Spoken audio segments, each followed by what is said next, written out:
বন্ধুরা, welcome back to my channel foods with বৈশাখীতে। আজকে আরেকটা নতুন ভিডিও নিয়ে আসছি। তো বন্ধুরা, আপনারা সবাই কেমন আছেন? আশা করি সবাই ভালো আছেন। তো দেখুন, এখানে আমি চিংড়ি মাছ নিয়ে নিয়েছি। তো আমি আজকে বাগদা চিংড়ি নিয়েছি। তো বাগদা চিংড়ি দিয়ে আজকে একটা নতুন রেসিপি আপনাদের সাথে শেয়ার করছি, যেই রেসিপিটা হচ্ছে মাখানা মালাই চিংড়ি। তো চলুন বন্ধুরা, মাখানা মালাই চিংড়ি কিভাবে আমি করি সেই রেসিপিটা আজকে আপনাদের সাথে শেয়ার করি।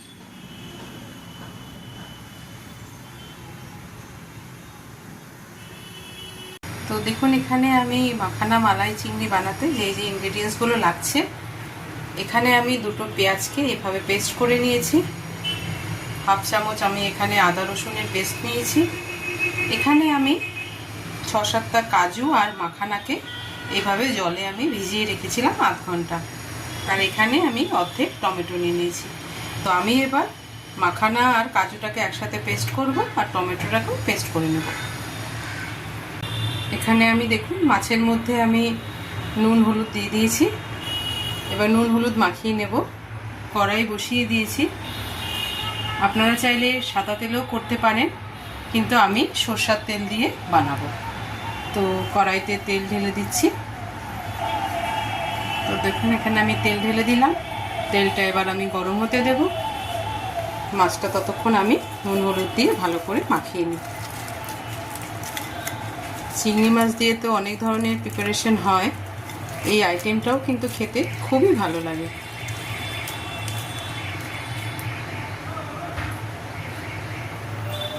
এখানে কিন্তু আমি সব মাছ ভেজে নিয়েছি। তো এইভাবে হালকা করে সব মাছ ভেজে নিলাম। এবার কড়াইতে আমি আরেকটু তেল দেব। তেল দিয়ে তারপরে যে মশলাগুলো আমি রেখেছি এক এক করে মশলাগুলো কষাবো। তেল তো গরম হয়ে গেছে। এবার আমি গরম মশলা ফোড়ন দিয়ে দিলাম। গরম মশলা ফোড়ন দিয়ে প্রথমে আমি পেঁয়াজটা দিয়ে দিচ্ছি।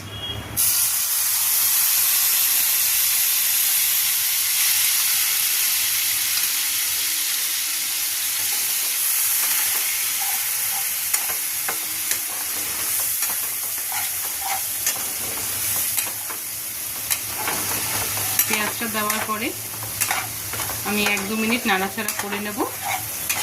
করে নেবার পরে যে আদা রসুনের পেস্ট আমি করেছি, ওই আদা রসুনের পেস্টটা দিয়ে দেব। আদা রসুন কিন্তু খুবই কম দিতে হবে। আদা রসুনের পেস্ট আমি দিয়ে দিলাম।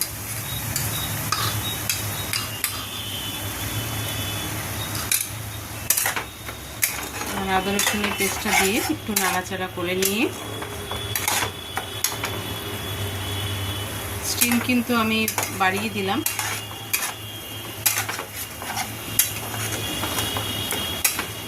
আদা রসুনের পেস্টটা দেওয়ার পরে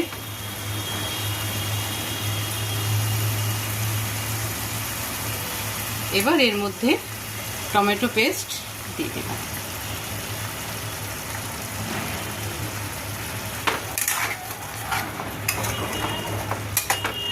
এবার আমি এটাকে 2-3 মিনিট নাড়িয়ে দেব।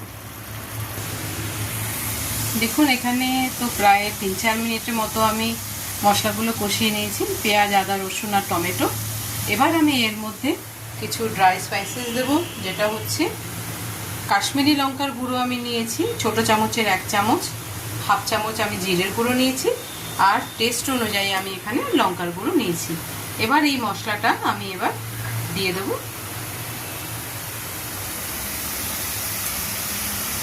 মশলাটা এবার একসাথে দিয়ে দিলাম।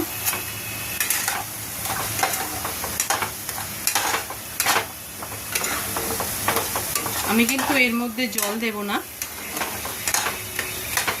মশলাটা কষাতে কষাতে আমি এর মধ্যে এখানে দেখুন, যেটা চিংড়ি মাখানা মালাইয়ের যে মেন ইনগ্রেডিয়েন্টস, এখানে তো কাজু আর মাখানা পেস্ট আমি করে রেখেছি, আর এখানে আমি নারকেলের দুধ রেখেছি।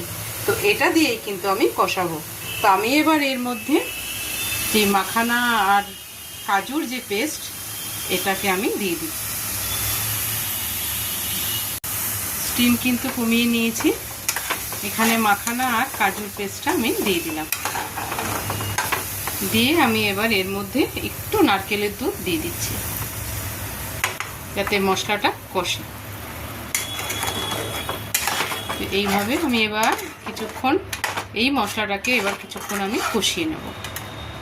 পুরো কমপ্লিট হয়ে গেছে আমার আজকে মাখানা চিংড়ি, মালাই চিংড়ি। তো আমি এবার ওপর থেকে একটু ঘি ছড়িয়ে দিলাম, উপর থেকে একটু ঘি ছড়িয়ে দিই, একটু হালকা হাতে নাড়াচাড়া করে দিয়ে আমি এবার গ্যাসটাকে অফ করে দেবো, কারণ পুরোপুরিভাবে চিংড়ি মাছের আজকে আমার প্রিপারেশন কমপ্লিট হয়ে গেছে। ভীষণই ইয়ামি দেখতে লাগছে, খেতেও খুব ভালো লাগে, খুব তাড়াতাড়ি হয়ে যায়, খেতে কিন্তু অসাধারণ লাগে। তো আমি এবার গ্যাসটা অফ করে দেবো।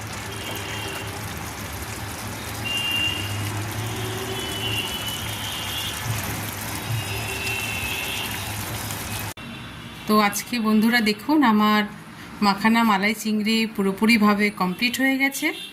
রেসিপিটা আপনাদের সাথে শেয়ার করলাম, কেমন লাগলো অবশ্যই কমেন্ট বক্সে জানাবেন।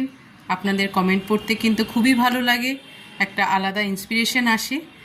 তো মালাই চিংড়ি আজকে বানিয়ে দিলাম, তো রেসিপিটা অবশ্যই আপনারা শেয়ার করবেন ফ্যামিলির সাথে, গেস্টের সাথে। তো কমেন্ট বক্সে জানাবেন কেমন লাগলো। ফুডস উইথ বৈশাখী চ্যানেলটা সঙ্গে থাকবেন এবং পুরো ভিডিওটা দেখার জন্য অনেক অনেক ধন্যবাদ রইল।